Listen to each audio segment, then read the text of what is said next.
గవర్నర్లు రాజ్యాంగ పరిరక్షకులుగా ఉండాలి. రాజకీయ పరిరక్షకులుగా ఉండకూడదు.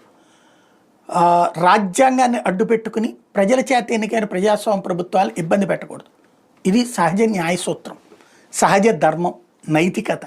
కానీ ఈ మధ్యన గవర్నర్లు పాలనా వ్యవహారాలను ఇబ్బంది పెడుతున్నారు. అది బీజేపీ వ్యతిరేక పార్టీల అధికారంలో ఉన్నటువంటి చోట అన్నది అర్థమవుతుంది. తమిళనాడులో చూసుకున్న, కేరళలో చూసుకున్న, మన అక్కడ చూసుకునేది బెంగాల్ లాంటి చోట్ల చూసుకున్నా సరే.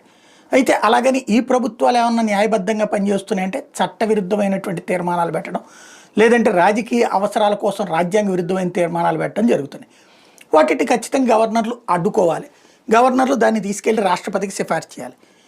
దాంట్లో అది రాజ్యాంగ విరుద్ధం అనుకున్నప్పుడు రాష్ట్రపతి ఆపేస్తారు.